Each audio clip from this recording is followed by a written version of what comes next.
of mainstream artists looking at the growth in politics of battle rap? I guess how mainstream artists look at battle rap, because you one of the guys who were able to break out of this shit. You know what I'm saying? You know the industry. You've been through the industry. You recognize worldwide. You know what I'm saying? I think every mainstream artist is different. Okay. You know, they all on different levels, different ages, different intellect levels. So I think it depends on which industry person you're talking about. You know what I mean? So I can't really comment as a whole how the industry look at battle rap. But I know it's a large amount of people that's in the industry that love battle rap. You know what I'm saying? They really fans of battle rap. You know what I mean? And you could see that from the people that been at events, from the Puff Daddies to the Busta Rhymes to Exhibit to Jada Kiss to, you know, even to Graf and, you know, Drake and me, and you just see all type of people coming out the battle raps and just facts. Yeah, like, you know, Method Man, Tretch, all these people that's in battle rap, that's a fan, that's there, that's supporting, that's like, you know what I mean, watching. And those just the people that you see coming out on stage. So just imagine how many people just in the luxury of their nice house watching it on YouTube or just checking it out. There's plenty of people that's fans and love battle rap. And I feel like with me being back and giving people the encouragement to be confident, to get back on their shit, make sure that they on their job, it's going to make it get even bigger because you're going to see even better matches. You're going to see people being more entertaining, like, you know what I'm saying, being more confident in themselves, so you're going to want to watch them more. And you even see, like, Beasley and Smack and them up in the level of how they doing the face-off, making it more like a reality show, and, you know, everything is just looking bigger now for battle rap. The production on that was kind of crazy. So I'm excited. I'm happy. You know what I'm saying? There's more people interested now. More people eyes is open. So the more people eyes is open, that's just more investors, more people going hard, and just more people involved. So just expect, you know, this year, 2019, to be like a big year for battle rap, a big year for hip-hop, period. And right now, hip-hop is the biggest music in the world. So if battle rap is, you know, it's so important to hip hop, and if hip hop is the biggest, then you know what battle rap deserves. You know what I'm saying? So it's coming, and I'm trying to help that happen. So that's why April 27th we got the resolution. We got that crazy ass card. That's why I'm talking that shit and letting niggas know that I'm back, and they need to be tuned in because I'm gonna make history. You know what I'm saying? I'm gonna make an example out of goods, just so we could take the culture to the next level. You know what I mean? And everybody know, like, no matter what religion you is or what you studied or history, sometimes sacrifices got to be made. So goods is the sacrifice. We're going to sacrifice his body to take the culture to a whole nother plateau, a whole nother level. And for the people that's fans to be entertained.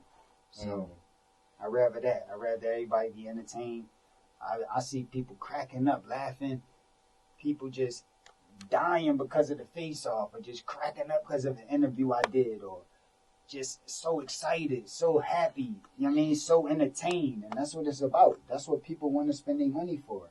You know what I'm saying? And I feel like we, as the people that's in the culture, whether it's the battle rappers or the team that's putting it together, we just got to do a better job at bringing that to the fans. And that's what I'm trying to help do. Now, you know, not too many people could come back from, you know, having sold records, thousands of records, you know what I'm saying, traveling the world and doing what you've done. Do you think it's appealing for certain mainstream artists who, you know, who's known for lyricism? Do you think it's appealing for them to enter battle rap, like that, the arena, to even give it a try? No, because a lot of them are not capable. You know what I'm saying? It take a lot to get in that ring. You know what I'm saying? A lot of confidence. A lot of belief in yourself. But you have to have control over your emotions too. Some people watch battle rap and be like, yo, I don't know how they do that. Like, how can you have somebody just screaming in your face, spitting in your face, saying all this crazy shit to you, and you just stand there? Like, some niggas would be ready to just flip out. Like, some niggas can't contain themselves. Like, they can't control their emotions. So it's not good for everybody. And just some people not just talented enough to impress a battle rap crowd consistently. So I don't think everybody just gonna want to get in it, but it is certain people that are capable of battling. And I think this gonna motivate them to get on their job and bring out the best in themselves and believe in themselves and know that they capable of doing it because they see it. You know what I'm saying? Battlers say mainstream artists can't fuck with the lyrical abilities of battle rappers. Do you agree with that? I disagree. I think it depends on who you're talking about. I feel like there's some industry artists that are lyrically better than a lot of battle rappers, or probably most of the battle rappers. And then there's some battle rappers that's better than most of the industry people. It just depends on who you're talking about. But it is some industry dudes that could get busy, and if they applied themselves and had the time period, which is like 3 to 6 months to prepare for one person in a battle and only had the right 3 rounds, I believe that there's plenty of people that made it in the industry that's capable of doing that. Just to name a few, could artists like Jadakiss, Fab, Lloyd Banks, do you think they could dominate on a battle rap level? Even though we've never seen them on that level? I'm not sure because battle rap, like I said, takes a lot more than just being able to rap or say a punchline. You know what I mean? Is your voice, your delivery, your passion. And like I said, can you take somebody screaming in your face? How many skeletons do you got in your closet? Do you want people to talk about things that happen in your life? Is it certain? Like, it's a lot that come along with battle rap, and I'm not sure if they could deal with all of the stuff that come along with it. But as far as the bars go and putting shit together that's creative, that'll be able to impress the crowd, I know they definitely capable of that.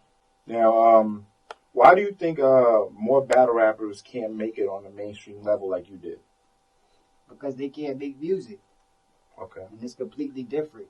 Like, you know what I'm saying? Even the way a lot of these dudes piece up bars, they use too many words and they use too many bounces. There's only four bounces in every bar. And a lot of them use more words and stretch it out a longer period of time than what it would be if it was music there. So when it comes to putting that same type of shit on the beat, it's hard for them to do it. And they're not able to ride the beat the same way because they either got to take out words or they can't express themselves the same way. So when you hear them on beat, you don't get the same feeling as when you hear them on the stage. Mm-hmm. And that's an adjustment that's hard to make for some people.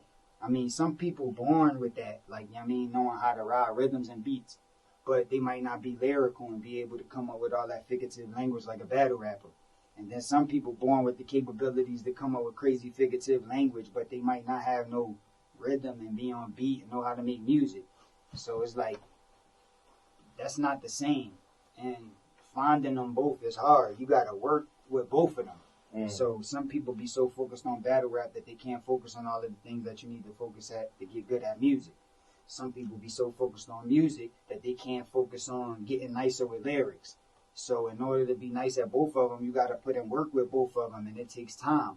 And that's why it's hard to find an artist that's really capable of being super, super lyrical and super nice with making music and flowing and riding beats and could ride any beat.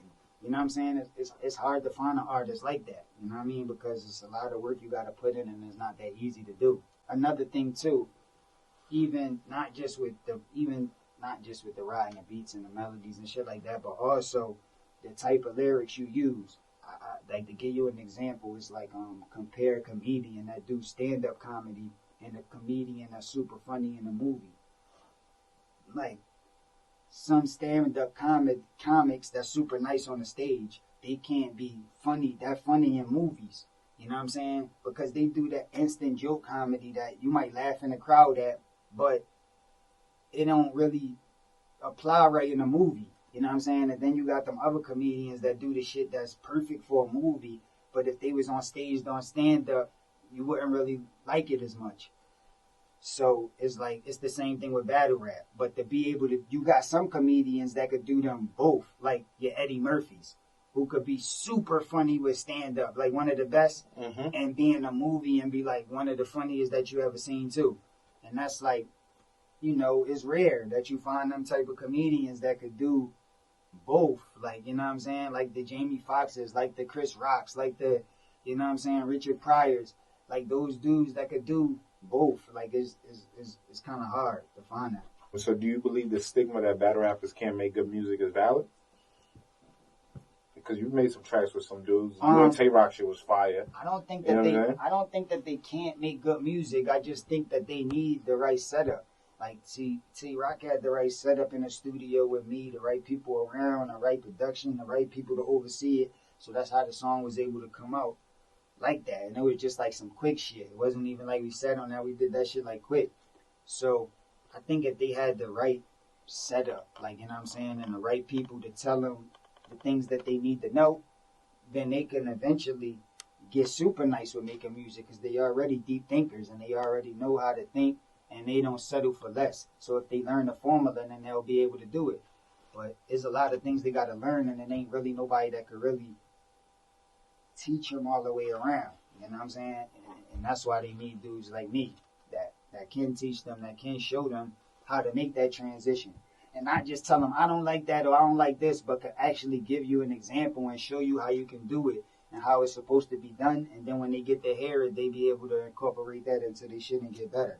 So I think there's a lot of battle rappers that can make dope music. They just don't know how to yet because they ain't been in that bag. They ain't been in there making music and had the right information given to them to learn how to make music the right way. Certain other mainstream artists that did come back, like Cannabis, even the J Mills, Joe Buttons, and things like that, weren't as successful as people thought that they could be on that battle rap platforms. They wasn't focused. Maybe they just came back for the bag. Maybe they wasn't hungry and focused. Or things in their life, something happened that might have distracted them. I'm not sure. Like, and I'm sure everybody's situation not the same. Yeah. But like Jay Mills last year, he came with the confidence. They just wasn't mentally prepared. Like, I feel like Jay Mills, I never thought he was like a battle rapper. Okay. Like, I never really considered him that, even though he did battle people. Like, he battled E-Nuts and battled Mook. Even when I seen him do that, I just didn't feel he was like a battle rapper. Like, and when he came back, I don't think he studied the science enough, like studied battle rap enough. I don't think he knew enough about the culture. He wasn't locked in enough. He didn't know all of the adjustments that was made to even know what he was doing wrong or right in the past. He just wasn't focused enough. He wasn't locked in enough. And I believe that because he wasn't really a battle rapper from the beginning and then you come back not fully focused, that's the result you get. You know what I'm saying? But J Mills was never like me. He was never like a threat like me. Like I had niggas terrified. Like I was like really had niggas under pressure in the street. Like I was a different type of battle rapper back then. So and I'm super focused and locked in. There's like no question you could ask me about this shit that I ain't locked in and know like I don't know about. So it's like I'm super locked in. I know everything. So it's like that's the difference. And I'm super prepared. Like I'm like in the best shape of my life with this music shit. So it's like, I'm ready. You know what I mean? And I already came back before and ain't lose. So I'm already out of date. I don't know why niggas comparing me to them because this not my first time coming back. I already came back against Disaster and I 30'd them already. So I'm out that comparison because they came back their first time and got killed. And I came back my first time and 30 the niggas. So this like my second time coming back. So I'm already out of that comparison anyway. But this time I'm gonna come back just a whole different type of space, man. Like I'm like super focused this time around. I'm like super prepared this time around.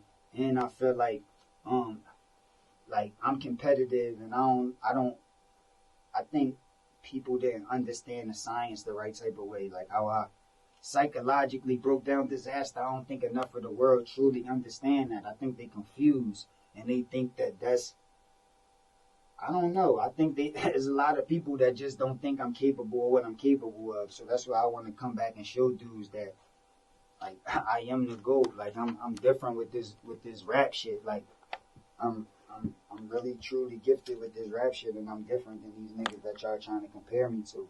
And I guess in order for niggas to really be convinced, I got to come back and show them. So that's why I'm here, coming back and showing them. I'm not just saying I'm better than niggas and just running. I'm back. I'm on the stage, April 27th. Resolution. Y'all gonna see it. So now that last joint I have with this one is King Lo said you guys battled once.